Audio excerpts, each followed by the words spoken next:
반갑습니다. 우리들의 이민 이야기입니다. 오늘 또 귀한 게스트분 모시고 인터뷰 나누려고 하는데요. 이쪽 카메라 보시고 간단하게 자기소개 부탁드리겠습니다. 네, 안녕하세요. 저는 오레곤 임마누엘 교회에서 영어권과 중고등부 사역 지금 7년째 하고 있는 이영훈 목사라고 합니다. 반갑습니다. 네, 반갑습니다. 목사님이시잖아요. 네. 목사님께서 이제 이민 생활 하신 것들, 또 이제 여기서 또 유학하신 것들 얘기가 오늘 진행될 것 같은데요. 네. 그럼 차근차근 좀 이제 얘기를 해보려고 하는데, 목사님 몇 년도에 미국에 오시게 된 거죠? 제가 2004년. 2004년. 네. 예. 2004년에 어디로 오셨나요? 2004년에 버지니아 북부에 있는 페어팩스라는 곳으로 왔습니다. 아마 한국에서 보시는 분들이 버지니아 하면은 조금 이해가 어려울 수도 있을 것 같은데, 버지니아가 어디라고 이해하면 좋을까요? 버지니아가 이제 미국 동부 중간 지역에 있고요. 이제 DC와 붙어 있습니다. 워싱턴 DC. DC 기준으로 위아래 어디죠? DC 기준으로 동남쪽이라고 그래, 서남 쪽이라고 그래야 되나? 네네. 버지니아가 이렇게 삼각형으로 되어 있는데 네네. 그 삼각형 요 꼭지점, 그러니까 북버지니아라고 보통 해요. 북버지니아가 DC랑 이렇게 붙어 있어요. 위쪽에. 네. 그쪽에서 이제 처음에 오셨을 때 거기서 이제 지내신 거죠. 그렇죠. 그러면은 목사님께서 2004년에 이제 버지니아부터 이제 이민 이야기가 시작되는데요. 그러고 보니까 거의 20년이 넘으셨네요. 이제 그렇죠. 네, 20년 딱 됐죠. 20년이면은 웬만한 고등학생이 대학교 갈 나이인데. 항상 2번 바뀌는. 네, 항상 돈 바뀌는 나이인데. 네. 근데 목사님께서 이제 미국 오신 계기가 되게 특이합니다. 어머님의 미국 간호사 시험이라고 하셨는데 예. 조금 말씀해 주시면 좋을 것 같아요. 저도 뭐 미국에 올 생각은 전혀 하지 못했고, 네네. 저도 한국에서 23까지 23. 지내다가 왔어요. 이제 네. 대학교 1학년 마치고, 그다음에 이제 군대 갔다가, 그다음에 이제 다시 복학해가지고 한 학기 하고, 그다음에 이제 오게 된 케이스인데, 저희 어머니가 한국에서 이제 간호사 생활 네, 쭉 하셨어요. 네네. 예, 그래서 소아과 간호사 생활을 쭉 하셨는데, 뭐 지금은 어떤지 모르겠지만 20년 전 또 그 더 전에는 간호사가 굉장히 박봉이죠. 예, 박봉이고 저희 어머니가 그 고등학교 동창분이 계신데 예. 그 고등학교 동창분은 아주 오래전에 지금부터 뭐 더 한 4, 50년 전에 이미 이 미국에 오셔가지고 그때 그분은 아마 고등학교 때 오셨을 거예요. 그래서 아니 죄송해요. 그분은 이제 대학교 졸업하시고 간호사 한국에서 하시다가 이제 바로 오신 그런 케이스인데 예. 그때 이제 제가 2살이었거든요. 근데 이제 그때 오시려고 그랬다가 뭐가 좀 안 됐어요. 잘. 그래가지고 저희 어머니 마음속에 항상 미국에서 좀 간호사 생활을 좀 하고 싶다. 돈도 더 많이 주고 저희 어머니한테 그 간협신보, 요즘은 모르겠어요. 간협신보라는 게 있는데 간호사 협회에서 나오는 그 신문. 네, 일주일에 한 번씩 왔었나? 그럼 거기 보면 맨날 그 광고가 나와요. 예, 어떻게 해요? 미국에 오면 연봉이 뭐 10배다. 조금 부풀려서 뭐 연봉이 10배다. 이제 한국에서 간호사 생활 뭐 재밌게 즐겁게 하셨지만 조금 더 예전에 본인도 꿈을 꾸셨고 오시고 싶으셨고 했는데 잘 안 됐어가지고 그런 마음을 쭉 품고 살고 계시다가 제가 이제 군대에 입대를 하니까 뭐 부모님 마음은 다 똑같나 봐요. 아들이 군대 가고 그런데 뭐 어떤 어머니는 방에 불도 안 넣고 뭐 그렇게 사시는 분도 계시다고 그러는데 저희 어머니는 그래도 아들이 군대 가 있는 동안 내가 뭔가 좀 도전을 해봐야 되겠다. 그래서 한 2년 정도 시간 동안. 그렇죠. 예. 그래서 그때 미국 RN 시험을 준비를 하셨던 거예요. 그때가 혹시 어머님의 나이가 혹시 어느 정도 때이신가요? 그때 50세. 저희 어머니가 50세. 50세 나이에 RN 시험을 준비하시다. 그렇죠. 그래서 저한테 이제 군대에 있으면 이제 공중전화 전화하잖아요. 전화하거든요. 전화해서 엄마 뭐 잘 지내? 이러면 그래 영훈아 이제 우리 너 제대하면 미국 간다. 안 믿었죠. 근데 갑자기 이제 왜냐면 한국에서 지금 대학교 생활도 하고 계셨던 거고 그렇죠. 거기서 군에 들어가셨는데 뭐 원래 어머님이 이제 미국 가시는 건 이제 알고 계셨지만 군에 가서 이제 어머니가 RN 시험을 준비한다고 하시는 거예요. 그래서 왜 하냐고. 갑자기. 그거 영어로 하는 거 아니느냐. 그랬더니 영어로 하는 거죠. 응원은 해드렸지만 네네. 솔직히 되신다고는 생각을 전혀 못했죠. 전혀. 그리고 뭐 저는 서울에서 태어나서 서울에서 뭐 죽고 싶었어. 그러니까 서울에서 나서 서울에서 이제 끝까지 평생 살아야겠다 이런 생각으로 살았고 뭐 미국은 일도 생각도 못했기 때문에 어머니가 뭐 이제 미국 그 시험 준비하신다고 그랬을 때 뭐 되지 않을 거라고 생각을 했죠. 그냥 이제 뭐 어머님이 이제 도전은 있었지만 응원은 해드렸지만 진짜 실현은 안 될 거다. 안 될 거다. 근데 붙으셨던 거예요. 괌에서 이제 시험을 보셨는데 붙으셨더라고요. 근데 전혀 가망이 없던 일은 아니었고 왜냐면 이제 저희 어머니 그 이제 의사 선생님들 프리스크립션 써주시는 거 처방전 써주시면은 그거 다 영어로 쓰거든요. RN 시험이 뭐 이렇게 엔클렉스 보고 이런 것들이 다 이제 본인이 쓰시던 영어였기 때문에 시험은 물론 어려웠지만 그래도 그렇게 어렵지 않게 통과하셨다고 예전에 제가 들은 기억이 있어요. 그러면 어머님께서 젊었을 때부터 꿈꾸시던 미국 간호사 생활들이 이제 열려지는 건데 사실 미국 문에 앞서서 저는 조금 더 이제 듣고 싶은 게 목사님께서 방금 전에 이제 나는 평생 서울에서 자라다가 서울 근교에서 이제 아마 거기 생을 마감할 거다 이렇게 하면서 나는 대한민국에서 살아야지 이런 생각으로 이제 얘기하셨던 것 같은데 목사님이 그러면 자라신 좀 그 배경들을 좀 듣고 싶어요. 네, 저는 뭐 서울에서 태어났고 서울 뭐 촌놈이고요. 그리고 저희 집이 없었다가 저희도 이사를 많이 다녔었어요. 그래서 서울에서 뭐 자양동 살고 상계동 살고 또 여기저기 이사를 다니다가 제가 이제 중학교 들어갈 때쯤 이제 뭐라고 그러나요? 잊어버렸는데 아파트 당첨됐다고 하잖아요. 청약. 그게 아주 뭐 기적적으로 돼가지고 일산으로 저희가 이사를 왔어요. 제가 중학교 때. 일산은 또 신도시 1기. 그렇죠. 저희 일산 신도시 1기. 그래서 그쪽에서 중학교 생활, 또 고등학교 생활을 쭉 보냈는데 뭐 미국이라는 생각은 전혀 하지도 못했었고 전혀 뭐 이민이라는 것 자체가 사실 모르겠어요. 요즘은 많이들 얘기하시는 것 같고 그때는 유학생이라는 그런 개념도 별로 없었던 것 같아요. 흔하지 않았었던 것 같아요. 제가 그때 고등학교, 뭐 대학교 생활을 했었을 때는. 제 친구 중에서도 그때 뭐 어디 이민 가서 산다라는 사람은 저밖에 없었던 것 같아요. 그래서 아주 친구들이 되게 저를 이렇게 잘 축복해주고 또 교회에서도 축복해주고 되게 잘 보내줬어요. 저를. 지금 와가지고 이렇게 미국에 뭐 이렇게 수소문한 건 아니지만 어떻게 해서 들었는데 저랑 같이 있는 동창 중에서 딱 한 명 또 미국에 살고 있는 사람이 있다고 하더라고요. 그때는 그렇게 없었던 것 같아요. 흔하지 않은 거죠. 정말 흔하지 않았었고 누가 저에게 뭐 이민에 대해서 이야기해주지도 않았었고 그래서 제가 아까 이제 뭐 우스갯소리로 한국에서 태어나서 한국에서 죽는 것이 뭐 당연한 거라고 생각하고 살았었죠. 23년 동안을. 그러면은 목사님께서 이제 전역하시고 나서 더 본격적인 이제 이민 준비를 통해서 이제 미국에 오신 게 2003년.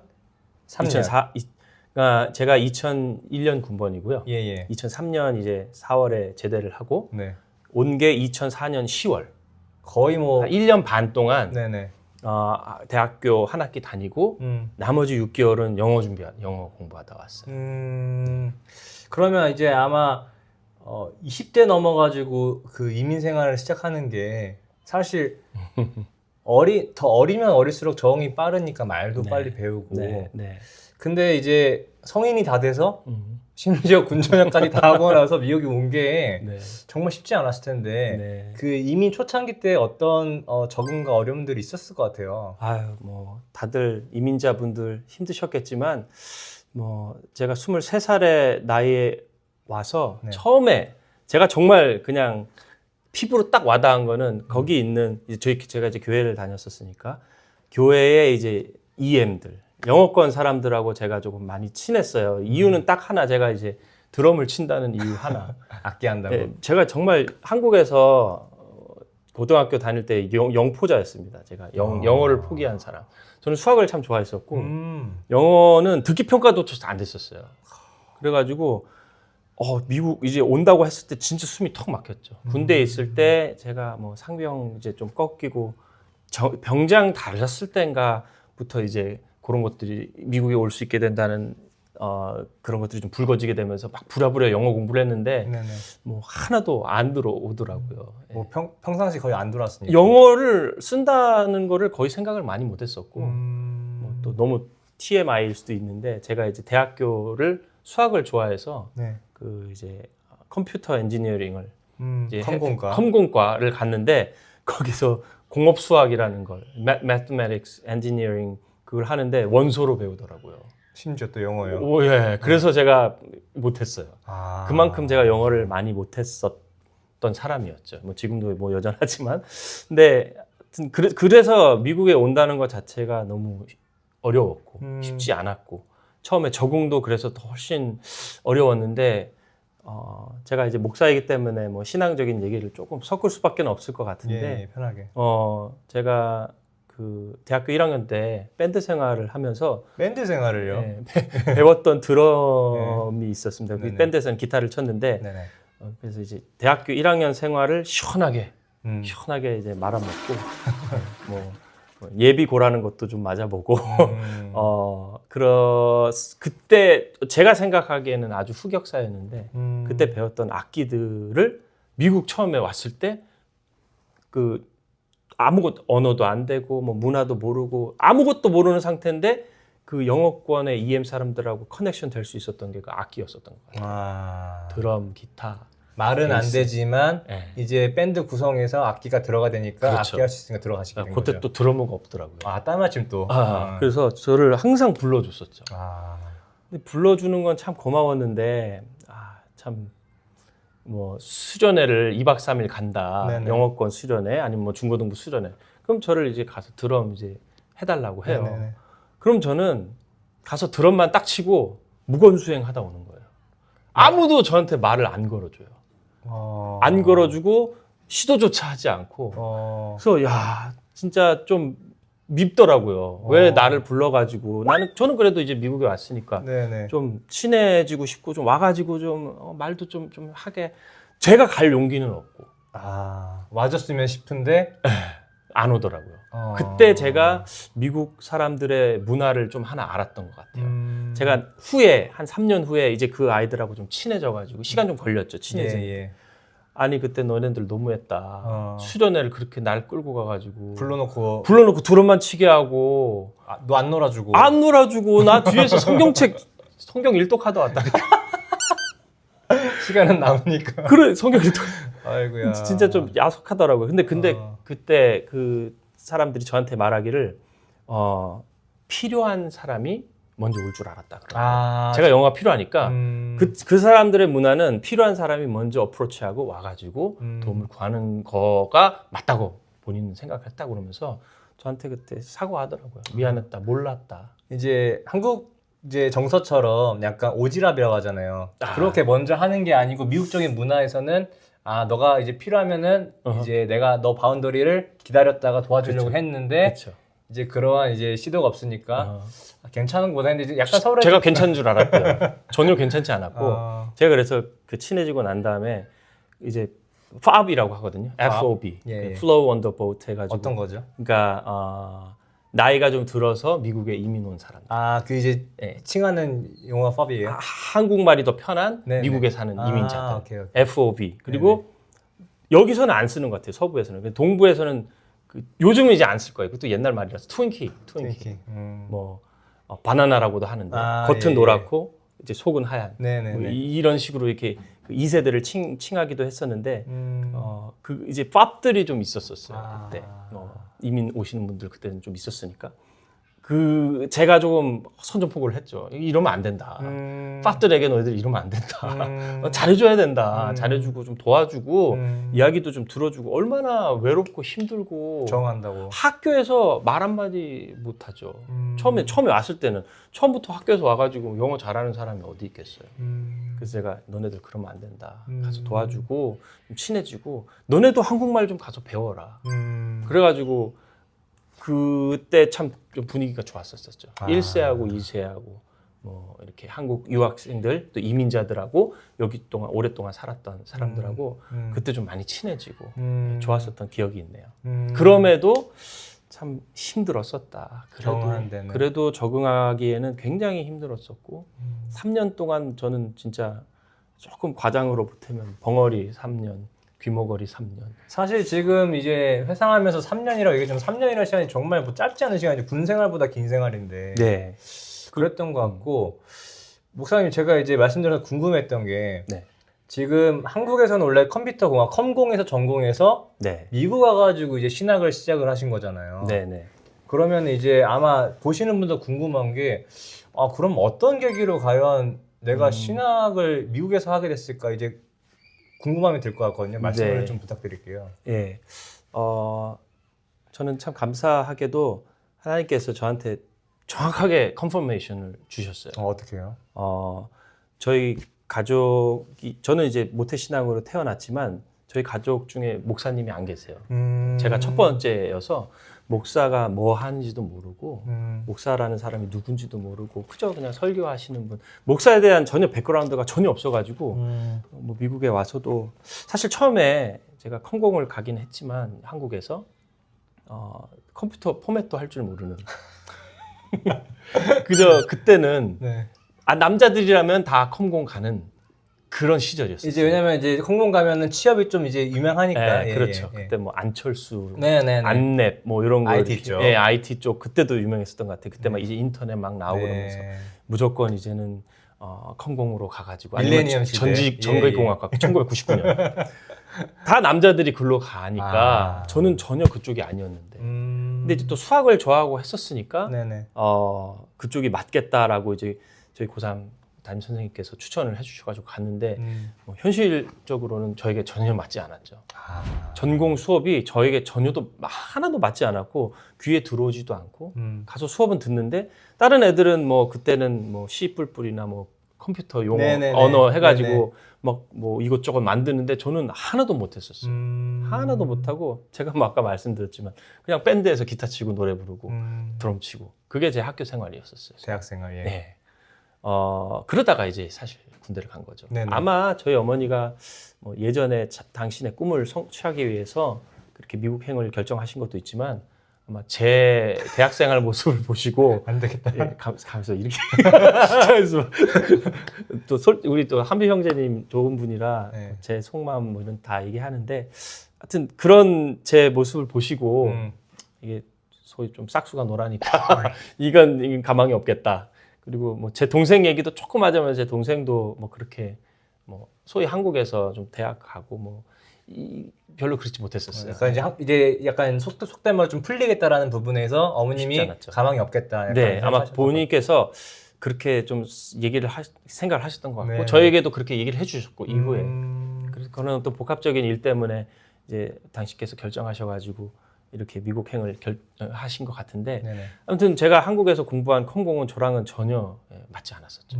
전혀 맞지 않았고 미국에 이제 다시 와가지고 다시 이제 BA부터 시작해서 이제 뭘 할까 고민을 많이 했었던 것 같아요. 그러면은 지금 말씀하신 게 한국에서 떠날 때부터 신학을 하겠다고 결정하시고 온 건 아니시네요. 전혀 아니고 전혀 아니고 제가 처음에 미국에 와서 이제 ESL 그 영어 배우는 그거를 하면서 할 수 있었던 거는 정말 기도밖에 없었던 것 같아요.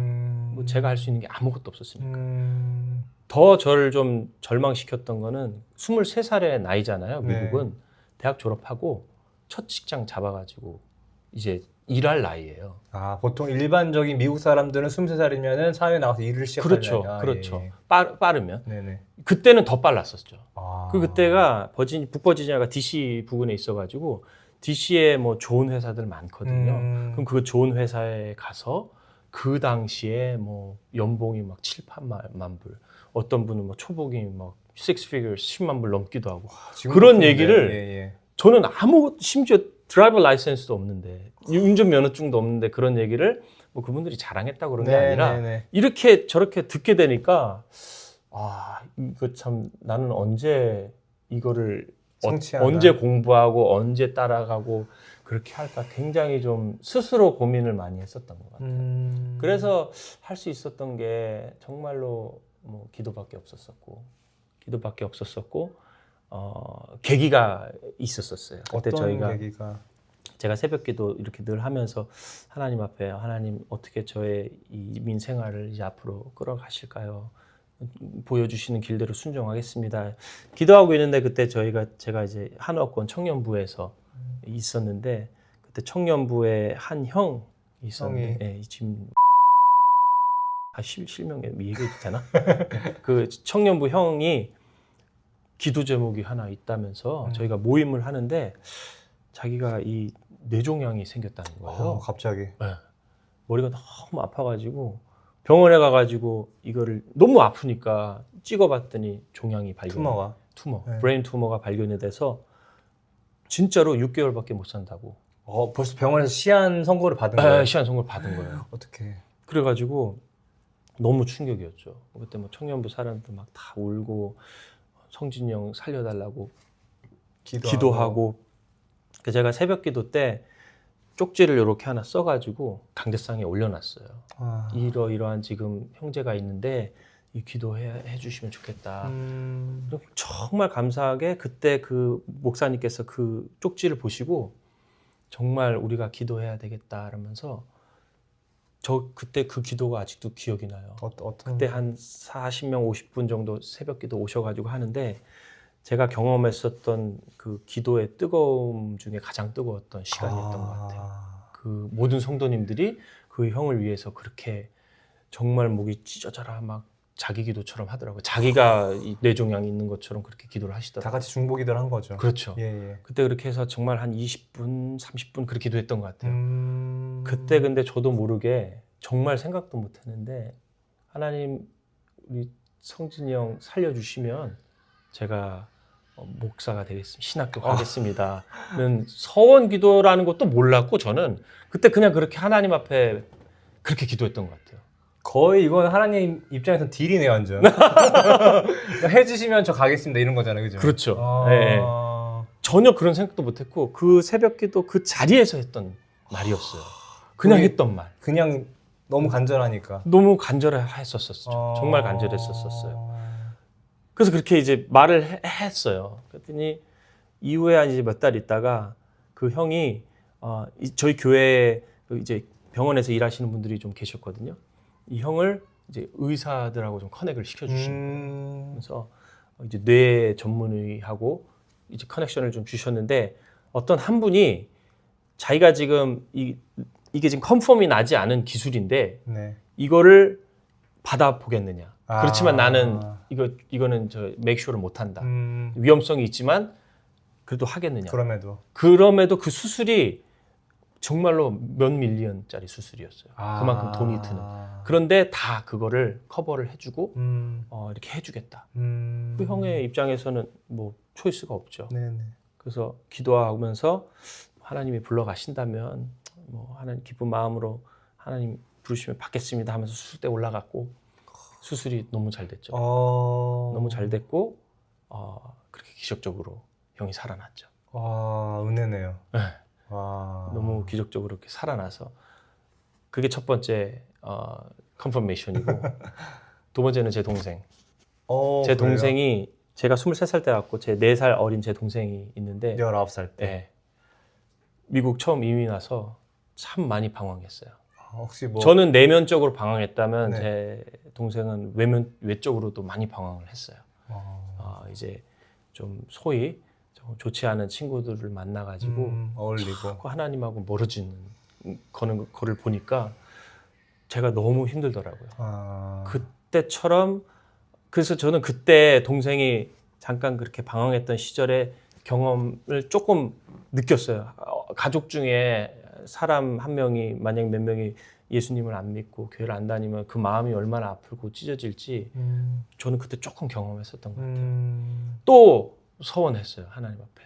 서원이라는 것도 모르고 하나님 제 동생 구원받게 해주시면 제가 또 목사가 되겠습니다. 잠깐만, 그러면 지금 1번 지켰는데 흘러갔고 해주셨는데 그게 좀 비슷한 시기에 있었던 것 같아요. 때가 비슷했어요? 네, 때가 비슷했던 것 같아요. 왜냐하면 저도 그때 어떻게 하면 이 미국에서 첫째, 이게 또 얘기가 길어지는데 네네. 군대 얘기하면 또 너무 길어지니까 저는 하나님을 군대에서 저 인격적으로 만났습니다. 이게 또 얘기하면 또 너무 길어지는데 이렇게 하면은 이게 문제가 되는 게 너무 길어져. 아니 얘기할 것 같은데 원래 그렇잖아요. 주려고 하다 뺏으면 더 나쁜 거잖아요. 아 그러네, 맞네. 아유, 네. 여기 살짝만 다루면 좋겠는데 예, 군대 하나님 얘기 잠깐 해주세요. 그러면. 예. 아니 얘기할 것 같으면서. 아 그러네. 제가 이제 대학교 1학년을 완전히 말아먹었다고 했잖아요. 예. 그래서 이제 밴드에서 이제 제가 원래는 1학년이 회장을 못 하는데 복학생분들이 회장을 하셔야 되는데 고참들이 제가 너무 하여튼 열심히 했나 봐요. 지금 기억 잘 안 나는데 그렇게 열심히 했나 봐. 집에도 안 가고 뭐 무슨 모임 있고 그러면 맨 새벽까지 남아 있고 너무 열심히 하니까 그걸 고참이래. 형들이 잘 봐주셔가지고 1학년 2학기 때 제가 회장이 된 거예요. 밴드 회장. 밴드 회장 되면 바쁘거든요. 뭐 공연도 기획도 해야 되고 잡아야 되고 또 다른 또 동아리들이랑 같이 또 이렇게 뭐 공연도 잡아야 되고 또 스폰도 뛰어야 되고 공부할 시간이 없어요. 그러니까 뭐 1학년 다 말아먹었지 완전히.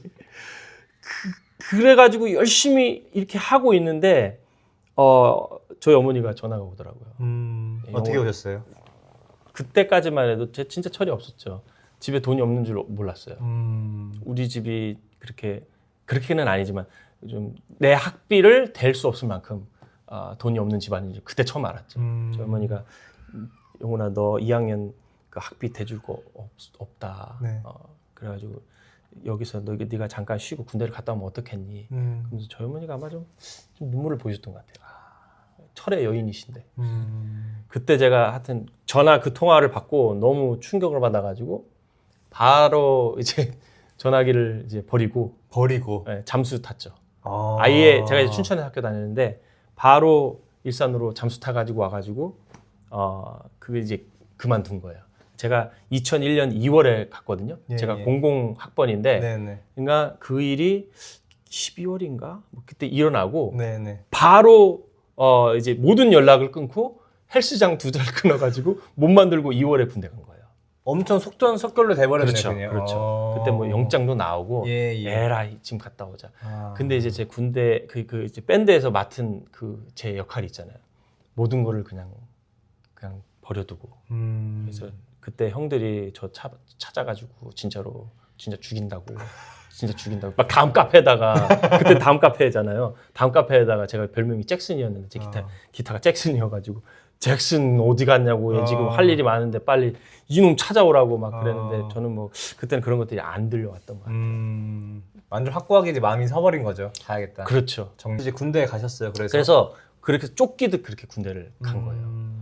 갔는데 그때까지는 인격적으로 제가 하나님을 못 만났다가 이제 자대 배치 받고 저한테 이제 여기 보면 군종병 단 마크 단 그 병장이 저한테 오더니 야 너 기타 칠 줄 안다며 이러는 거예요. 그래서 저보고 저한테 어쿠스틱 기타를 하나 주면서 야 기타 한번 쳐봐 이러는 거예요. 그래서 제가 그때 실로암 군대에서 많이 부르는 거 아주 먼 옛날 그 훈련소에서 배웠으니까 알기도 하고 쳤죠. 그래 너 그럼 네가 군종병 해. 그냥 그 자리에서? 그래서 군종 마크를 떼어가지고 저한테 주고 이틀 후에 제대를 했어요. 군종병이. 오디션이었네요. 그쵸, 오디션이었죠. 제가 있었던 데가 소백산 독립중대였고 어떤 무슨 뭐 대대급 교회도 아니고 막산이 있었고 그 옆에 또 교회가 하나 있었는데 그냥 군종병 하나가 거기서 그냥 관리하고 청소하고 일주일에 한 번씩 단양에서 그 이제 시골 교회 하는 목사님들이 한 번씩 올라오셔가지고 설교해 주시는 그런 교회였었어요. 그러니까 신학교를 안 간 저 같은 사람 그냥 군종 주고 제대를 한 거죠. 근데 그게 은혜였던 것 같아요. 그게 저를 하나님을 인격적으로 만나게 해줄 수 있었던 그 계기가 됐었던 것 같아요. 어쨌든 구종병을 했으니까 주일날 예배 준비하고 또 이렇게 목사님 오시면 이렇게 잘 맞아야 되고 청소해야 되고 이런 것들을 일빵빵이었지만 그런 것까지 다 했었었어요. 그러다가 한 그 일을 한 몇 개월 하는데 그 단양에서 시골 교회 하시는 그 목사님들 한 몇 분이 못 올라오시겠다는 거예요. 왜냐하면 소백산 그때는 중령 휴게소라고 이렇게 올라오는 게 배꼽이 내려가는 또 배꼽이. 그러니까 이 할아버지 목사님들이 올라오셨다가 이거 골병이 드는 거예요. 너무 힘든 거야. 너무 힘들어. 올라왔다가 또 뺑 내려가야지. 기름값 얘기는 안 하셨지만 하여튼 뭐 이런 것들이 너무 힘드시니까 아니 저한테 설교를 하라는 거예요. 자기 힘드니까 이제 설교하라는 거지. 그러니까 저한테 좋은 말로 너무 힘든데 내가 몸이 너무 갔다 오면 몸이 힘들다. 내가 볼 때는 우리 이용훈 형제가 설교해도 괜찮을 것 같다. 예배를 인도해도 괜찮을 것 같다. 공중전화로 전화 와가지고 저한테 너무 기가 막힌 거죠. 너무 당황스럽죠. 너무 당황스럽죠. 물론 뭐 그때 와서 예배 드리는 사람들 별로 없었지만 너무 당황스러웠고 어떻게 내가 설교를 해. 그래서 어머니한테 전화를 바로 걸어가지고 엄마 나 설교해야 되게 생겼어. 엄마는 좋아하는 거예요. 우리 영훈이가 드디어 하나님을 만났나? 군대에서 무슨 일이 있나? 빨리 뭐 좀 보내달라고. 뭘 보내달라고? 크리스천 잡지 보내줘가지고 뭐라도 읽어야 되니까. 간증집 나오는 거 요만한 거 하여튼 쬐그만 걸로. 그래서 성경책 사이에 넣을 수 있게. 요즘은 안 나오는 것 같은데 예전에는 그 가이드 포스트라는 게 있었어요. 그래요? 가이드 포스트. 요만한 잡지. 그러면 그 안에 이제 뭐 간증문도 있고 설교문도 있고. 그거 이제 설교 책에다 껴가지고 읽는 거죠, 뭐. 근데 지금 생각해도 참 신기한데, 그거 이제 한 4-5명 이렇게 앉아가지고 찬송가 부르고, 제가 이제 이렇게 성경책 꽂아가지고 이렇게 읽는데, 막 거기는 사람들이 우는 거예요. 그런데도 그런 이야기를 듣고 앞에서 우는 거예요. 막 울고 저를 막 찾아오고 찾아와가지고 여자친구랑 헤어졌던 이야기를 제일 많이 근데 굉장히 힘들어했었어요. 여자친구랑 진짜 타령하려고 그랬었어. 정말 힘들어요. 네, 정말 나 정말 타령하지 않고서 못 참겠다고. 그래서 제가 막 말리고 막 그러면 안 된다. 그래서 막 되도 않는 막 기도도 해주고. 그랬더니 또 소대장들 중에서도 근데 참 이렇게 제가 그때는 군종병이었었기 때문에 그렇게 할 수밖에 없었는데 어떤 믿음을 가지고 있을 때 그거를 자꾸 숨기거나 그거를 감추려고 하면 안 되는 것 같아요. 담대하게 드러내면 믿는 사람들을 붙여주시더라고요. 소대장 중에 또 포반장 중에 믿는 분들이 있었어요. 몰랐어요. 교회 다니는지 몰랐어요. 근데 그분들이 저한테 오더니 내가 원래 교회 다니고 예수님을 믿었는데 이 군대 생활하면서 어쩔 수 없기 때문에 교회도 못 나가고 왜냐하면 또 위에 사람들한테 잘 보여야 되고 하니까 교회도 못 나오고 그랬는데 저를 보니까 용기가 생겨가지고 교회에 나오게 됐다는 거예요. 도전이 된 거죠. 도전이 됐다는 거예요. 그래서 야, 참 그때 제가 뭔가 있나 정말로 뭔가 누군가 계신가 내가 알지 못하는 저 어딘가에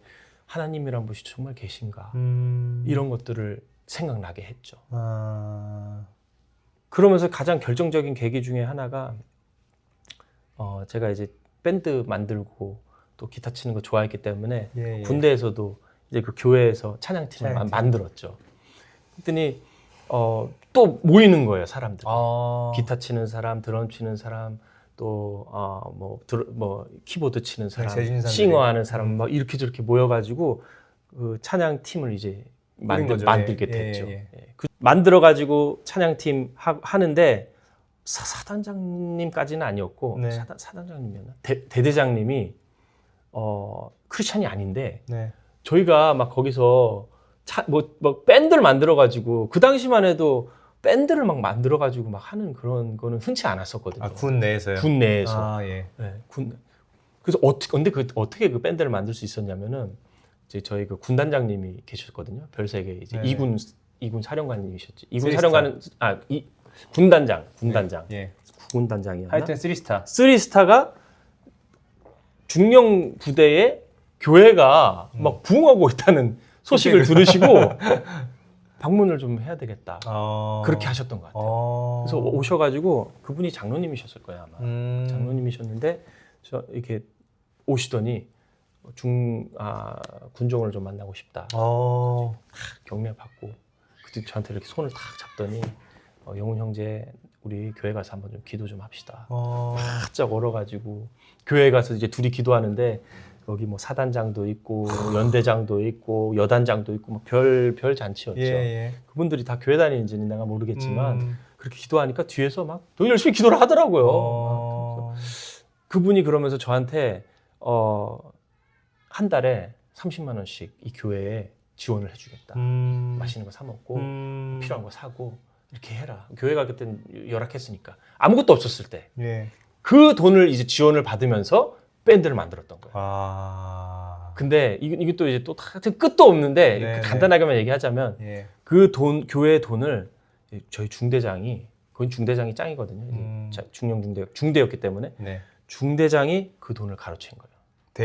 대위가 그 돈을 가로채 가지고 자기 BOQ 사는 데다가 뭐 그 돈만 횡령한 게 아니겠지. 뭐 여기저기 군대에서 횡령해가지고 자기 그렇게 좋은 거를 다 그 BOQ에다 이렇게 몰아놓은 거를 저희 군수가 그때 병이었거든요. 제 3개월 위 고참이 제대하면서 그걸 다 그 대대장한테 다 불고 간 거예요. 그래서 제가 그 돈이 안 나오니까 돈이 이렇게 안 들어오니까 중대장한테 가서 물어봤거든요. 중대장님 그 돈이 안 들어오는데 어떻게 됩니까? 제가 세상에 태어나서 욕 그렇게 들어본 적 없었어요. 온갖 쌍욕을 다 들으면서 네가 뭔데 내가 교회에서 지금 오는 돈이 네 돈이냐고 그게 우리 중대 돈이지. 속으로 죄송하다 하고 그때 엎드려 맞았어요 몇 대. 그러면서 다시는 그런 얘기 꺼내지 말라고. 너무 화가 나가지고 속으로 막 저주를 했다니까. 너 그렇게 하나님 돈 함부로 그렇게 네 맘대로 쓰고 네가 잘 되나 보자. 하나님이 너를 절대로 가만두지 않으실 거다. 아니나 다를까. 몇 달 안 있다가 군수가 제대하면서 그걸 다 말하고 다녀가지고 이등병 불명예 제대했어요. 그 중대장이. 그러니까 제가 그런 것도 겪었죠. 군대에서 또 나름 부흥도 겪었죠. 담배 나오는 거 보루, 제 담배는 안 폈지만 그 이제 그때는 2보루씩 한 달에 나와가지고 보급이 나와가지고 이제 매달 말 되면 담배 없을 때 가지고 죽거든요. 그럼 담배 한 가지씩 주면서 제 전도했어요. 와서 예배 드려라. 그러면 우리 와서 치킨도 먹고 그럼 이제 그 소대장이 또 크리스천이었으니까 포반장하고 내려가가지고 치킨 사오고 뭐 싸제 뭐 음식도 많이 사오고 어떻게든 같이 교회 가자는 거죠. 그렇죠. 그래가지고 그때 진짜 전도가 잘 됐어요. 그때 한 70명 있었는데 한 반 이상 교회 나왔었어요. 너무 좋았죠, 진짜로. 그래서 그런 것들을 군대에서 겪으면서 정말 하나님을 좀 인격적으로 만났던 것 같아요. 하나님이 정말 살아계시구나. 제가 정말 그 군대 중대장 그렇게 되는 거 보면서 하나님을 좀 두려워하는 마음이 생겼었고 또 밴드 만들어 가지고 이렇게 공연을 하려고 했는데 드럼이 없었어요. 그때는 드럼을 아직 사기 전. 근데 뭐 키보드, 기타, 뭐 베이스 이런 것들은 사겠는데 드럼 너무 비싸서 고가죠. 너무 고가서 살 수가 없는 거예요. 그래가지고 보통 교회 보면 드럼이 하나씩 있잖아요. 그때 단양에 있는 목사님들한테 전화를 돌렸지. 목사님 혹시 저희가 좀 드럼을 지금 좀 공연을 하려고 하는데 드럼이 없습니다. 교회에 혹시 드럼 있으면 뭐 나가 빠진 거라도 좋으니까 혹시 좀 쓸 수 있게 좀 해주실 수 있냐고. 그러면 잠깐 기다려보라고. 드럼을 좀 구해보겠다. 그러고 나서 한 이틀인가 3일 있다가 그다음 아직도 기억해요. 마펙스 드럼이 마펙스인데 그 굉장히 좋은 드럼이거든요. 브랜드가 마펙스예요. 브랜드가 마펙스예요. 한 150만 원, 200만 원 정도 하는 드럼인데 그 당시에 굉장히 비싼 드럼인데 용달차가 이렇게 한 대 쓱 올라오는데 박스에 마펙스 하고 드럼이 써 있는 거예요. 그래서 내가 그러면서 저를 부르면서 저 교회에 온 거래요. 이거 누가 보낸 거냐고. 그랬더니 단양에 있는 목사님이 보내신 거라고. 그래서 제가 당장 전화를 했죠. 그 공사전에 가가지고 목사님 이거 드럼 뭐예요? 그랬더니 자기가 단양 목사님들하고 너무 미안했대요. 저희가 못 올라가니까 저한테 너무 미안하고 그래가지고 이번에 그 빚을 갚을 겸 돈을 17번 모아가지고 드럼을 그렇게. 그간의 은혜를 드럼으로 갚았네요. 제가 그때 그 공중전화 붙들고 정말 많이 울었어요. 너무 감사하고 이런 분들이 목사님인가? 그분들 교인분들 해봐야 뭐 10명 정도? 할아버지 할머니들이고 헌금이 어딨어요. 다 정말 찢어지게 가난하게 사시는 분들인데 네, 농어촌 그냥 목회자분들인 거죠. 네, 농촌 목회자분들이에요. 네.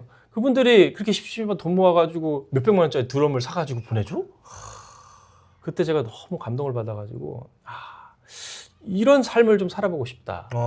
이런 목회자의 아름다운 삶, 참 정말 담고 싶은 그런 삶. 그분들이 제가 이제 군종 맞고 나서 아예 안 오신 게 아니에요. 막 꾸역꾸역 또 오셨어요. 막 오실 때는 막 치킨 몇 마리씩 사들고 오시고 그때마다 제가 너무 죄송하고 감사해가지고 그랬는데 그때 목사님이 저를 이렇게 손잡아 주시면서 자기는 잘 모르겠는데 우리 저 이영훈 형제는 목사가 될 것 같다고. 벌써 예언을 해버렸네.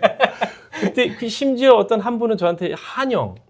그때만 해도 한영 그 성경이 흔치 않았을 때고 굉장히 비쌌을 때. 네네네. 그거를 또 저한테 선물로 주시면서 언젠가는 우리 이영훈 형제가 이걸 사용할 것 같대요. 근데 그때 제가 어머니가 시험 본다는 얘기 듣기 전이었었거든요. 미국 간다는 얘기를 듣기 전이었었어요. 이런 것들을 하나하나씩 경험하다 보니까 정말 하나님 살아계시고 이제 내가 지금까지는 무늬만 크리스찬으로 살았지만 내가 정말 하나님을 정말로 내가 열심히 믿고 평생 동안 주를 위해서 살아야 되겠다라는 마음으로 미국에 왔었어요. 그러면서 그런 것들이 제가 새벽기도 때 드렸던 서원 기도와 좀 맞물리게 되면서 그렇게 신학교에 가게 된 것 같아요. 그래서 너무 길었죠. 그래서 신학교 이제 입학. 그렇죠. 예. 근데 이제 신학교 이제 들어갔지만 막상 한국에서 신학생활 하는 것과 또 미국 생활은 좀 다를 것 같아요. 네, 왜냐면은 뭐 배우는 언어도 일단 영어고 지금 친구들도 그러니까 이제 학우들도 지금 다 미국 사람들 아니면 이제 유학 온 사람들인데 그렇죠. 그 당시에 어떠셨어요? 미국 신학 대학원을 제가 이제 필라델피아의 비블리컬 신학교에서 다녔는데 거기도 참 정말 은혜로 갔죠. 정말 은혜로 갔고 요즘은 각 신학교마다 저기 영어 프로그램이 있어가지고 유학생들도 뭐 영어 프로그램 한 1년 정도 들으면 이제 본과 수업을 들을 수 있게 해주는 프로그램들이 많고 그런 것들이 좀 많은 것 같아요. 근데 그때 제가 들어갔을 때는 무조건 토플 해야 돼. 무조건 토플 몇 점? 95점인가 그랬었어요. 90.95점. 그래도 높네요. 그래도 이제 일반 사람들이 올라가기에는. 너무 높았고 예. 저한테는 불가능한 점수였죠. 불가능한 점수였고 처음에 이제 토플을 이제 신학교를 가야 되겠다 마음을 먹고 이제 그러면 이제 토플 점수가 필요하니까 토플 처음에 이제 보고 이거는 안 되겠다. 이거는 가능성이 없다. 신학교 갈 수가 없겠다. 그리고 제가 그때 유학생이었기 때문에 그 이제 OPT라는 비자가 있거든요. 이제 대학교 졸업을 하면 이제 OPT 비자를 줘서 1년 동안 이제 또 일할 수 있는. 일할 수도 있고 그 1년 동안에 그 다음 뭐 학업을 준비할 수 있는 예. 대학원을 이제 저는 갔어야 되니까. 예. 그럼 1년 동안 토플 점수 90점을 땄었어야 됐었어요. 근데 첫 점수 제가 좀 공개하기 너무 부끄러워서 공개할 수는 없지만 앞자리가 몇 자리였나요? 앞자리가 4였죠.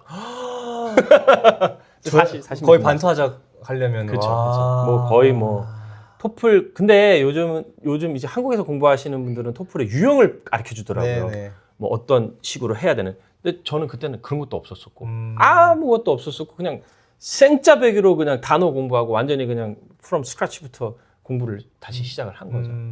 그래서 가망이 없었던 저를 하나님이 긍휼을 베풀어 주셔가지고 토플 7번 만에 그래도 처음 점수가 나오게 해주셔가지고 그렇게 해서 이제 신학교를 가게 됐죠.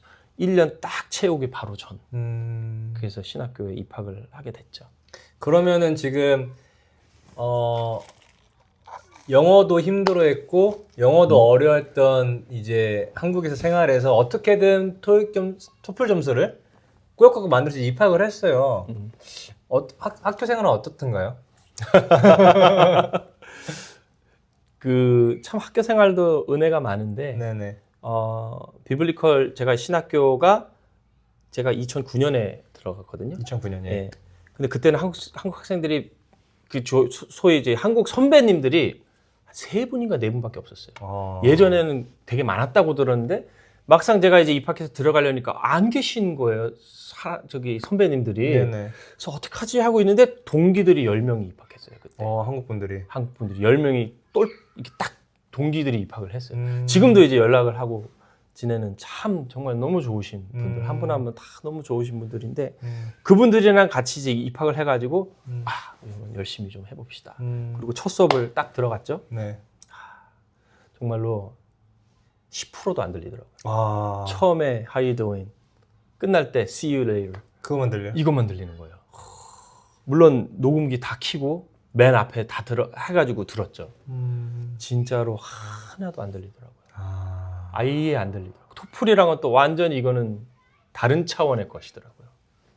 그래가지고 그리고 또 저희 그 비블리컬 신학교가 이런 토론을 많이 해요. 토론을 많이 하고 이렇게 그냥 가르쳐주는 거 받아 적는 게 아니라 함께 어떤 문제를 풀어가고 이런 학교였었어요. 굉장히 이렇게 인터랙션이 굉장히 많은. 그럼 이제 교수님이 말하고 이제 신학생들이 말하고 이렇게 하면은 그게 정말 하나도 이해가 안 됐었어요. 정말로 하나도 이해가 안 돼가지고 처음에 이제 근데 그걸 저만 느낀 게 아니라 같이 공부했던 그 10명의 동기분들이 다 똑같이 느꼈더라고요. 그래서 우리가 이대로는 안 되겠다.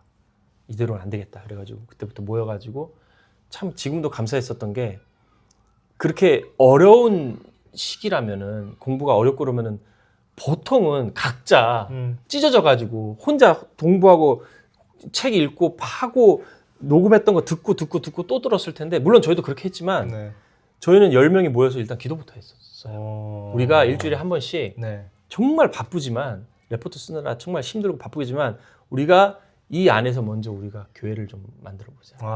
그래가지고 수요일 날 모여가지고 2시간, 3시간씩 창세기부터 쭉 해가지고 그때 꽤 많이 나눴었어요. 구약 거의 절반까지 이상까지 가는데 2시간, 3시간씩 나누고 공부하고 또 점심 먹고 같이 먹고 그렇게 하면서 어려운 시간을 좀 우리가 같이 좀 이기고 좀 견뎌낼 수 있지 않았나.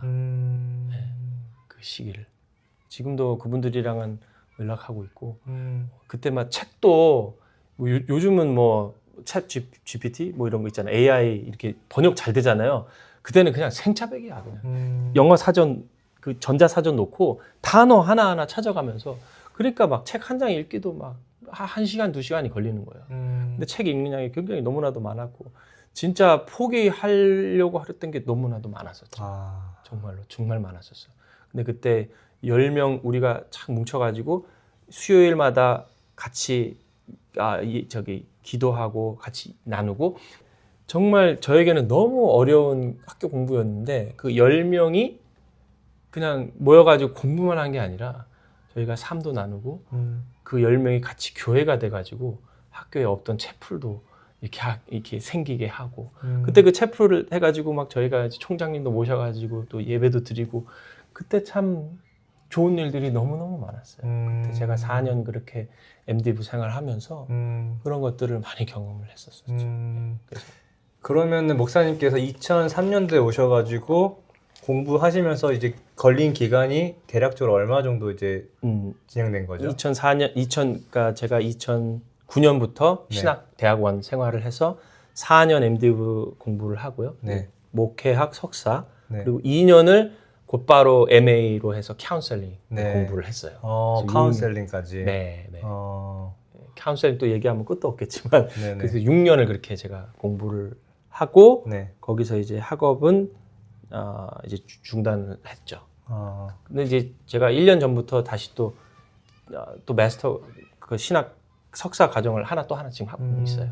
그러면은 아마 지금 듣는 저도 그렇고 보시는 시청자분들도 궁금하겠지만 그렇게 이제 군 생활에서 하나님 만나고 그런 계기로 동기가 또 돼가지고 어렵게 신학교 생활까지 하시고 나서 진짜로 이제 사역이 이제 들어가잖아요. 이제 그런 사역들은 어떠셨는지 좀 얘기 나누면 좋을 것 같아요. 예. 2009년에 신학대학원 들어가면서부터 이제 바로 사역을 시작을 했죠. 공부는 필라델피아 쪽에서 하고 이제 월요일부터 금요일까지 쭉 공부하고 그다음에 이제 금요일 밤 되면은 버지니아로 내려와서 네. 부모님 이제 계시는 쪽으로 내려와서 버지니아에서 사역을 했어요. 토요일 주일 사역하고 월요일에 이제 다시 올라가고 첫 사역지가 이제 버지니아에 있는 교회였었고 네네. 그때서부터 저는 항상 그 영어권 사역을 했었었던 것 같아요. 했었었어요. 참 아이러니하게도 영어를 잘 못했을 시절이었음에도 불구하고 그래서 저는 항상 이제 작은 교회, 별로 아이들 없는 교회에서부터 이제 전도사 생활을 시작을 했죠. 처음에 갔던 교회는 유수가 없었어요. 유수가 없는데 유수 패스터래요. 네, 그래가지고 야, 그래서 이제 개척하는 마음으로 한번 해보면 좋겠다. 좋았죠. 좋았고 더 순수했었고 그때는. 근데 하는데 누가 있어야 되는데. 근데 그때 참 그때처럼 저 지금 예배 드리고 싶어요. 어떤 예배였어요? 아무도 없었지만 네. PPT도 만들고 또 주보도 만들고 또 예배 준비 다 하고 저 혼자 예배 드렸었어요. 한 2달 정도. 그러다가 2달은 아니다. 한 달 정도 혼자서 이제 예배를 드리는데 한 애가 왔어요. 네, 한 애가 와가지고 그 아이랑 그거 너무 좋더라고요. 저에게는 그때는 그 한 아이가 한 100명, 1000명의 성도보다도 더 소중했었던. 근데 그 아이가 한국말을 전혀 못하는데 제가 그때 뭐 영어를 해봐야 얼마나 하겠어요. 잘 못했지. 떠듬떠듬하고 뭐 설교도 뭐 그때 무슨 설교를 했겠어 내가. 떠듬떠듬 막 그렇게 했는데도 그래도 계속 오더라고요. 매주 오는 거야. 그래서 그 애랑 진짜 한 3, 4개월 예배 드렸어요. 네네. 한 성도하고 한 3, 4개월 같이 예배 드렸어요. 그래서 저는 짧은 뭐 경험이었을지 모르지만 뭐 개척교회 하시는 분들 훨씬 더 힘든 분들 많으시겠지만 저는 그 한 명의 아이와 3, 4개월 정도 그렇게 예배 드렸던 그 예배가 저에게는 아직까지도 최고의 예배예요. 가장 소중하고 가장 진정으로 드렸던 예배. 지금 예배도 물론 소중하지만 그래서 가끔 그때 생각하면서 다시 좀 마음을 초심으로 좀 돌아가야 되겠다라는 생각을 많이 하죠. 그때 정말 열심히 준비했거든요. 한 명이 왔는데 네. 처음부터 끝까지 다. 그 아이 되게 그 한영원가 드리는 예배에서 그 이후에는 또 어떻게 또 사역들이 되셨죠? 그렇게 되고 이제 또 사람이 좀 이렇게 오기 시작을 하더라고요. 근데 이제 제가 그 교회에서 한 3년 좀 덜 사역했어요. 왜냐면 제가 2011년에 제 아내와 결혼을 했거든요. 네, 제 아내와 결혼을 하고 난 이후에는 와이프가 그때 저도 유학생이었고 와이프도 유학생이었고 유학생끼리 저희는 만나서 결혼을 했는데 이 방송 들으시는 분 중에 혹시 유학생끼리 만나시는 분이 계시라면 끝까지 잘 가시기를 원하지만 정말 힘듭니다. 너무너무 힘들어요. 경험자로서 다 너무너무 힘들어요. 다시 하라면 절대 못할. 그 정도로. 예, 너무너무 힘들었고 둘 중에 하나는 그래도 신분이 이게 있어야 미국에서 살 수 있는데 저희는 둘 다 없었거든요. 저는 이제 기약 없는 가족 이민을 기다리고 있었던 시절이었고 결국 그걸 통해서 저는 이제 영주권을 받게 됐지만 이후에 네.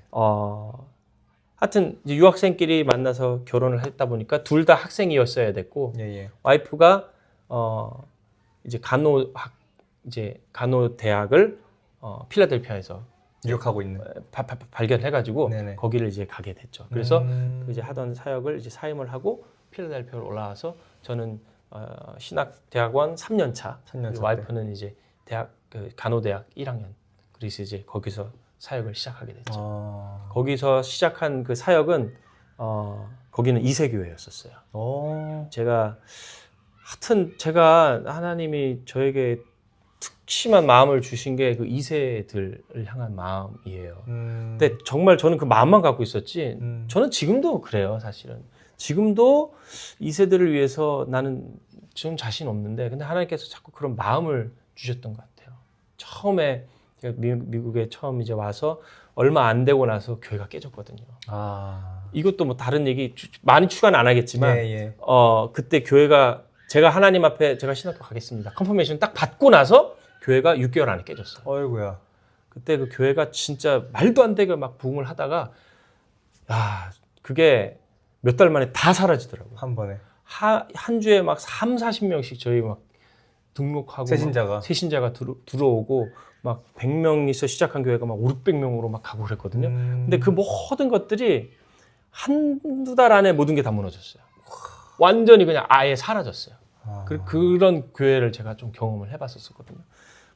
그때는 어떠셨어요? 그때 제가 그때 친하게 지내던 영어권 사람들, 그 아픔이나 눈물을 좀 제가 봤던 것 같아요. 다 EM 목사님들 떠나고 EM 리더들도 다 떠나고, 그래도 예배는 드려야 되니까 그 이제 교회에서 어떻게 구해가지고 이제 목사님이 아닌 분을 불러가지고 영어를 하신다는 이유만 하나만으로 그 영어권 예배의 인도를 맡기고, 매주 그것도 바뀌고. 저는 그때 영어를 잘 이해를 못 해가지고 뭐 그냥 좋은가 보다 그렇게 하고 들었지만, 그때 한 친구가 저한테 오더니 땡스기빙 때 저보고 무슨 설교 들었니요? 뭐 땡스기빙, 하나님 뭐 땡스기빙에 관한 설교 들었지. 자기는 터키 만드는 얘기만 20분 들었대요. 그걸 설교라고. 그러니까 그 이후에 알았지. 아이들이 앞에서 그분이 설교하시는데 다 이어폰 끼고 딴 설교를 듣는 거예요. 그때 뭐 이제 뭐 다른 설교 하시는 분들. 그래서 처음에는 그러지 않았으면 좋겠는데, 그래도 설교하시는 분이 나중에 알고 보니까 설교가 아닌 설교를 하시니까 그 아이들이 뒤에서 그렇게 귀에서 이어폰 끼고 들으면서 있다가, 제가 그래도 야 너 그래도 그거는 아니지 않느냐 했더니 저한테 한 사람은 저한테 눈물을 보이면서 자기는 한국말을 못하는 게 이렇게 후회가 될 줄 몰랐다는 거예요. 자기가 만약에 한국말 할 줄 알아서 한국말 설교를 들었으면은, 그때 지금도 버지니아에 교회 많거든요. 버지니아, 메릴랜드, DC 지역에 한 300여 개 교회, 한국 교회가 있어요. 그 당시에도 그렇게 많았었고, 그 교회에 내가 얼마든지 갈 수 있는데 영어밖에 못하니까 미국 교회는 가기 싫고, 한인 교회에 있는 EM에 가고 싶은데 EM 있는 교회는 별로 없고, 초이스가 별로 없는 거예요. 눈물을 흘리면서 자기가 한국말을 못하는 것에 대한 어떤 후회, 또 내가 갈 수 있는 교회가 얼마 없다는 것에 대한 어려움과 그 고충을 제 앞에서 그렇게 울면서 얘기를 하더라고요. 그래서 제가 기도를 안 할 수가 없죠. 또 기도를 하나님 이 친구 어떻게 하면 좋습니까? 기도하는데 하나님이 그때 저한테 제 마음에 이런 마음을 주셨어요. 그럼 너가 해야지. 너가 해야지. 너가 이 아이들을 맡아가지고 양육해야지. 그때 하나님이 그 얘기를 해주셔서 제가 지금도 너무 부족하지만 이렇게 2세 분들, 다음 세대 분들을 섬기고 있는 게 아닌가. 그 이후로부터 계속 제가 정말 영어를 너무 못하는데, 그때, 지금도 그렇지만 그때는 더 못했는데, 중고등부 이제 2011년에 와가지고 2세 교회에 제가 가게 됐다고 그랬잖아요. 그 2세 교회 담임 목사님이 저희 신학교 선배님이세요. 선배님. 그래서 이제 한국 분이시죠. 거의 1.8세시지. 영어가 더 편하신 분이 오셔가지고 비전을 말씀해 주시는데, 2세에 대한 비전을 우리 저희 이제 유학생분들 모아놓고 너무 좋은 거예요, 진짜. 내가 이분한테 가서 진짜 배워야 되겠다. 사역은 못하더라도 이 교회 가서 내가 배워야 되겠다. 그래가지고 그 교회를 가게 됐죠. 그 교회 가서 한 달 정도 출석했나? 목사님이 저한테 중고등부 한번 해보지 않겠느냐. 정말 자신 없었어요.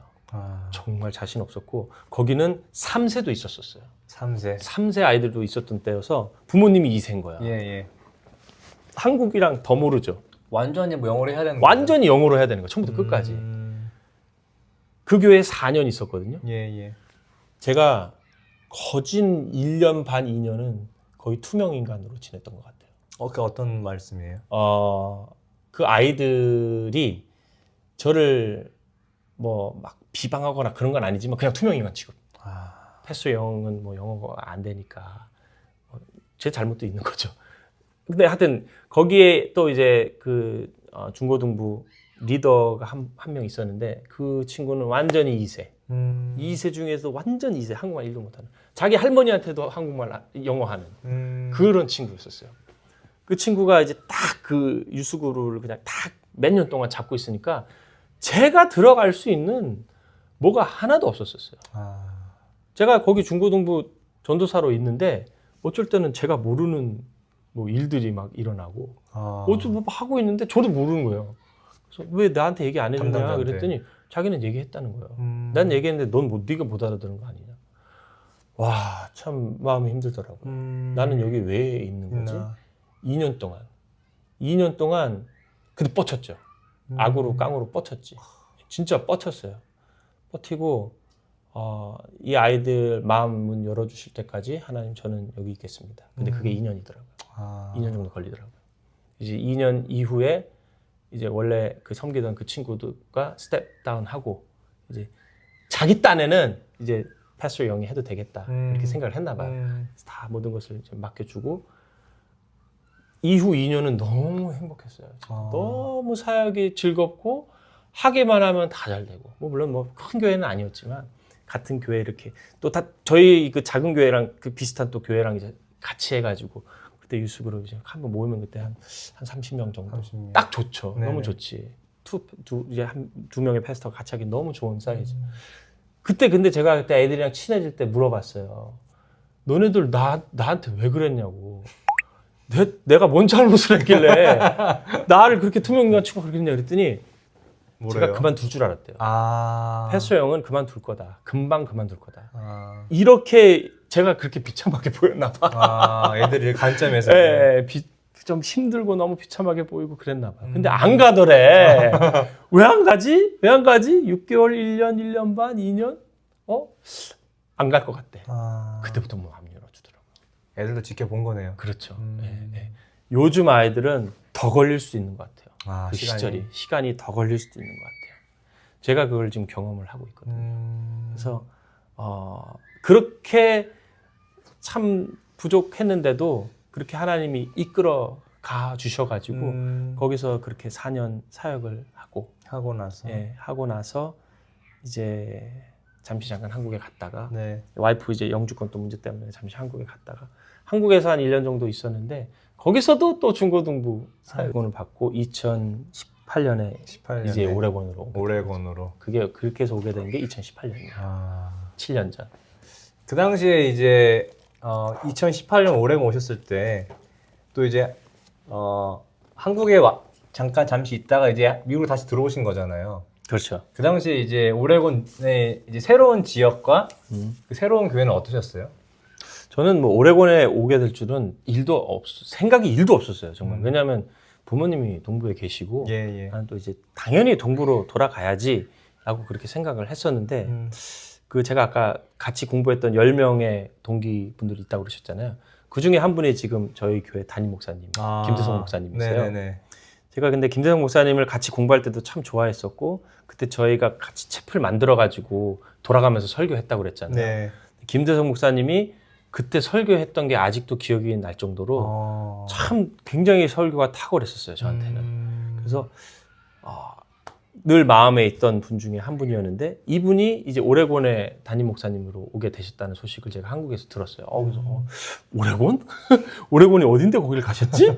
그렇게 하고 있는데 제가 이제 영주권 받을 때쯤 해가지고 김 목사님이 제가 한국에 있다는 소식을 듣고 이제 곧 미국으로 들어오게 된다라는 어떤 소식을 좀 들으셨나 봐요. 이제 저희 동기끼리 얘기를 하니까 전화를 주시면서 이 전도사님 딴 데 가지 마시고 여기 오셔서 같이 한번 사역해보면 어떨까요? 그러시는 거예요. 그래가지고 좀 고민됐죠. 왜냐면 오레곤이면은 버지니아랑 완전 끝에 비행기를 타고도 6시간 걸리는 미국 끝이랑 끝인데 고민을 했는데 이제 김 목사님이 한 2주 정도 시간 드리면 되겠습니까? 그래서 2주 동안 기도를 했죠. 기도를 했는데 제가 워낙 좋아하는 목사님이고 또 가게 되면 이제 제 동기시긴 하지만 배우고 싶고 특히 설교에 대해서 그래서 결정해서 왔죠. 근데 제가 김 목사님한테 여기 올 때 교회에 대한 시츄에이션 1도 안 물어봤어요. 몇 명의 교인이 있느냐, 뭐 사례가 얼마나 되느냐, 자기 교회가 있느냐 하나도 안 물어봤어요. 제가 그 2세 교회에 잠깐 있었을 때 그 목사님한테 배운 것 중에 제일 제가 지금도 아직 늘 기억하고 있는 것 중에 하나는 부르심이거든요. 콜링. 하나님의 콜링이 있다면 가기 싫어도 가야 되고 가고 싶은 마음이 있더라도 콜링이 없으면 가지 말아야 되는.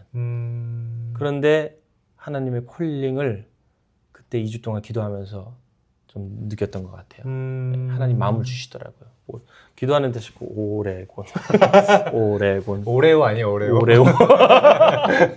오레곤 그래서 막 오레곤을 막 제가 찾아보고 있는 거예요. 이게 어떤 도시인가. 그래서 이제 결정을 해서 왔는데 제가 그래도 오기 전에 뭐 인간적인 마음에 조금 상상을 하잖아요. 예, 어떤 사역지일까? 네, 뭐 어떤 교회일까. 근데 이제 구글 맵에 쳐보니까 교회가 그래도 꽤 큰 거야. 네. 야, 김 목사님 굉장히 큰 교회에 계시나? 근데 이제 그때는 뭐 홈페이지도 없었고 그래서 뭐 정보가 없었어요. 그래서 교회 구글 맵에 쳐가지고 이 교회. 근데 여기 밸리뷰 교회, 저희 이제 미국 교회 이제 빌려서 쓴 저희 교회가 이제 미국 교회를 빌려서 지금 사용하고 있는 교회인데 미국 교회가 좀 크거든요. 저는 이게 임마누엘 교회인 줄 엄청 알았어요. 큰 교회다. 큰 교회가 임마누엘 교회인 줄 알았어요. 예. 물론 이제 결정하고 난 다음에 네, 이제 네, 보게 네. 됐지만. 근데 왔는데 그때가 금요일이었거든요. 금요 예배가 있었던 때였었어요. 이제 김한나 저희 담임 목사님 사모님이 저를 픽업을 해가지고 저 혼자 처음에는 이제 왔어가지고 왜냐면 이제 아파트를 구해야 됐었으니까 저 혼자 와가지고 이제 금요 예배에 들어오게 된 거죠. 한 7, 8분 이렇게 앉으셔가지고 기도하시면서 예배 드리고 계시더라고요. 그래서 좀 생각보다 교회가 좀 작네. 네. 그리고 왜 메인 예배당이 아니고 이렇게 채플에서 하지? 근데 이제 알았죠. 들어올 때. 네. 밸리뷰 교회라는 그 간판이 있었었고 구글 맵에서도 원래 알았었고 교회를 빌려서 드리는 겁니다. 오케이 뭐 그래도 it's fine. 그러고 왔는데 생각보다 성도님이 그렇게 많지 않더라고요. 네. 그때도 한 50분 정도 였었던 것 같아요. 그리고 금요일 이렇게 더 적은 분들이 오시니까 그래가지고 그래도 한번 또 열심히 해보자. 또 김 목사님이 함께 개척하는 마음으로 또 열심히 좀 해보면 좋겠다.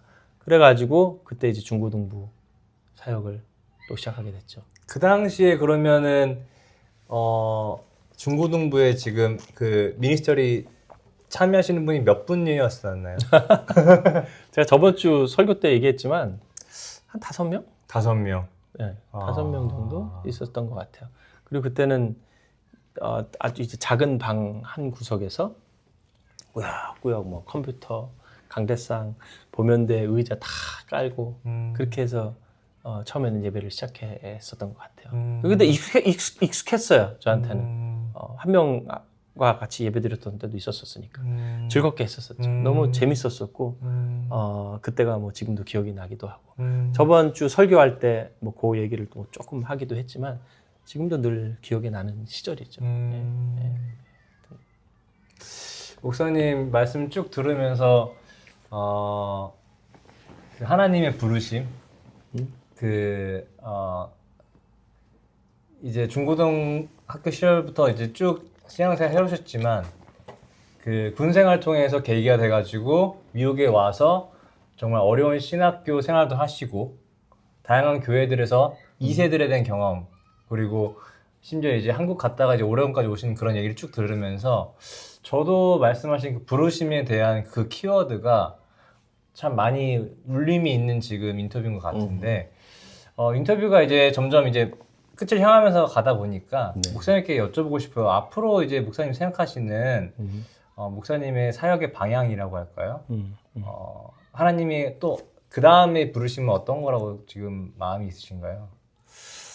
저의 뭐 장점이자 단점일 수도 있겠는데 이제 어떤 목회자분들은 명확하게 자기의 갈 길이 있는 분들이 계시더라고요. 저는 그런 분들을 보면 참 부러워요. 어떻게 저렇게 딱 방향이 있고 색깔이 있고 컬러가 있고 자기의 어떤 갈 길을 딱 저렇게 아실까. 저는 조금 부끄러운 말씀일 수도 있는데 잘 모르겠어요, 사실. 아직 잘 모르겠고 그러나 한 가지 좀 정확한 것 중에 하나는 지금까지 하나님께서 저에게 이끌어 오신 것이니까 이제 다음 세대 분들을 향한 그 비전은 계속 하나님께서 갖고 가게 하시지 않을까. 근데 현실의 벽이 없는 건 아니에요. 제가 20년 여기 미국에 있었고 또 지금 영어 목회를 하고 있지만 지금도 하나님 은혜만 붙들고 지금까지 해오고 있고 앞으로도 그렇게 하게 될 것 같고요.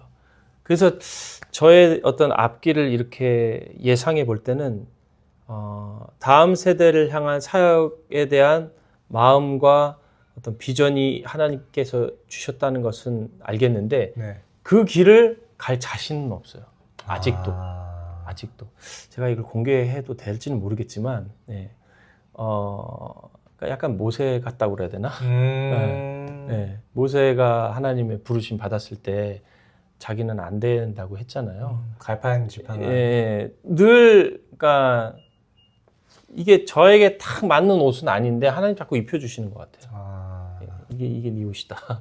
그런데 요즘 이렇게 제가 여기서 7년 동안 사역하면서 제가 저번에 설교 때도 이렇게 나눴는데 7년 동안 눈물로 뿌린 씨앗이 요즘 좀 이렇게 열매를 맺어 가고 있는 것 같다라는 생각이 조금 드는 것 같기도 해요.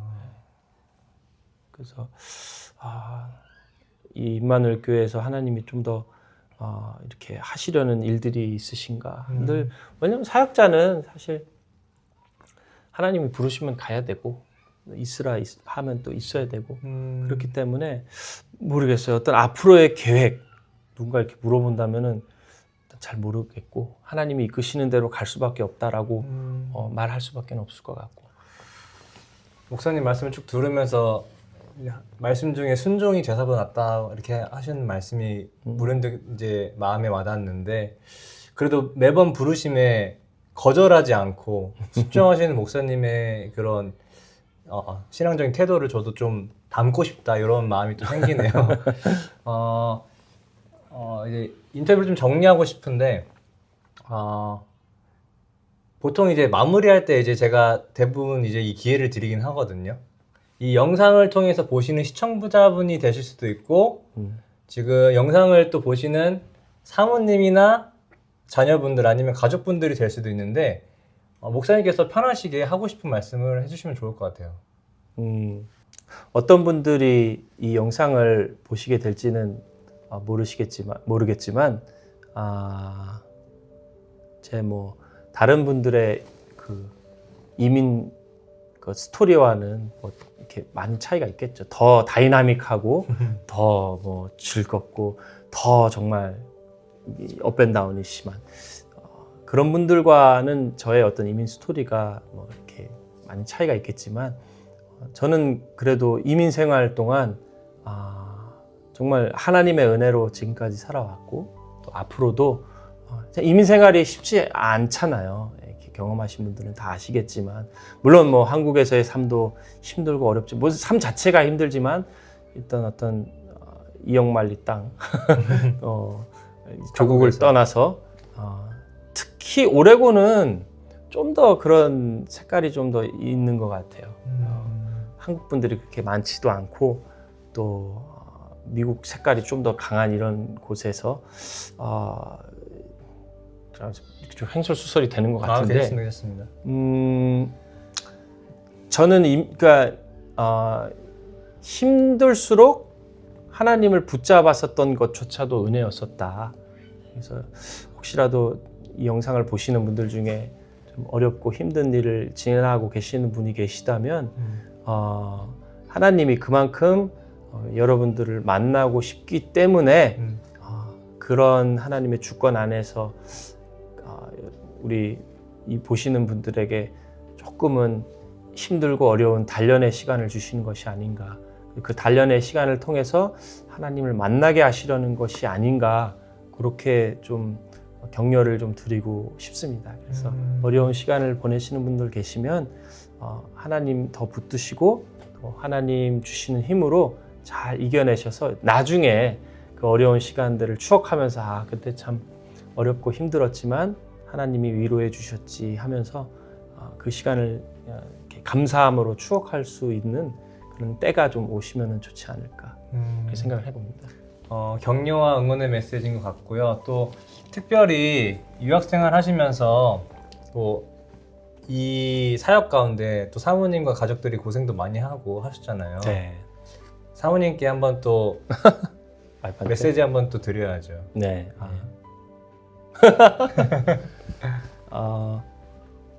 여보 참 고맙고요. 네, 뭐 미안한 마음들 있고 감사한 마음들 있고 마음만 있으면 안 되는데 그렇죠? 행동으로 보여야 되는데 더 열심히 사역하고 무엇보다도 하나님 앞에서 또 당신 앞에서 부끄럽지 않은 목회자 또 부끄럽지 않은 남편 아버지가 되기를 노력하겠습니다. 열심히 또 화이팅 해봅시다. 고맙고. 네. 아이들도 얘기 안 하면 서운해하지 않을까요? 아이나 아빠가 너네 사랑하는 거 알지? 목회자 자녀로 태어난 것도 너희들에게 부담이 될 수도 있겠지만 그래도 그게 참 은혜라고 나는 생각을 해. 너희들에게 많은 부담을 주고 싶진 않아. 나는 아빠는 너희가 너희의 삶을 살기를 원해. 그렇지만 그것도 그 하나님 안에서 하나님의 이끄심대로 그렇게 살아가면 좋겠다. 인터뷰 해보시니까 어떠셨어요? 처음엔 되게 부담스러웠는데 이 카메라 켜놓고 이렇게 하는데 사실 제가 그 미국에 와서 어쨌든 영어를 막 하려고 하다 보니까 한국어 구사력도 좀 떨어진 것 같아요. 이게 재밌는 얘기도 이렇게 재밌게 못하는 그런 사람이 된 것 같은데 우리 여기 인터뷰 백한배 우리 형제님께서 잘 옆에서 인도해 주셔가지고 참 좋은 시간이었던 것 같고 이런 시간들이 평소에도 좀 필요할 것 같아요. 모든 분들이 누군가 이야기를 했을 때 자신의 마음속에 있는 이야기들을 근데 사실 이런 이야기를 꺼내가다 보면은 사실 감사한 것들이 많거든요. 지난 이 시절을 돌아보면 하나님께서 은혜 주시고 또 지금까지 하나님께서 은혜로 이끌어 주셨다는 것을 감사함으로 고백할 수 있는 좀 좋은 시간이어서 인터뷰를 추천드리고요. 그리고 이러한 이야기들 내 마음을 좀 쏟아놓고 좀 솔직하게 이렇게 이야기 나눌 수 있는 그런 좀 소통의 시간들을 가족들하고 좀 많이 보내시면 좋겠고 또 교회 교육자분들 또 교회에서 같이 함께 신앙생활 하시는 분들하고 이런 대화를 좀 쌓아 나갈 수 있는 그런 좋은 믿음의 공동체를 이렇게 늘 경험하실 수 있으면 좋겠다 그런 생각을 해봅니다. 네. 저한테는 참 좋은 시간이었네요. 오늘 이제 귀한 이영호 목사님 같이 인터뷰 나누면서 참 부르심이라는 키워드가 계속 지금 머릿속에서 좀 맴돌고 있어요. 그래서 아마 영상을 보시는 분도 또 저 역시도 하나님의 부르심은 과연 어떤 것일까 계속 고민하는 퀘스천 마크가 아마 영상을 통해서 전달이 되지 않을까 싶은 생각이 되는데 어쨌든 오늘 귀한 인터뷰 감사드리고 우리들의 인연 이야기는 평범한 분들의 정말 그 삶 속에서 특별한 그 이야기를 담고자 합니다. 그래서 여러분들의 이 영상을 통한 구독과 좋아요 부탁드리고 같이 인사하고 마무리할까요? 네. 네, 영상을 시청해서 감사합니다. 감사합니다. 고맙습니다.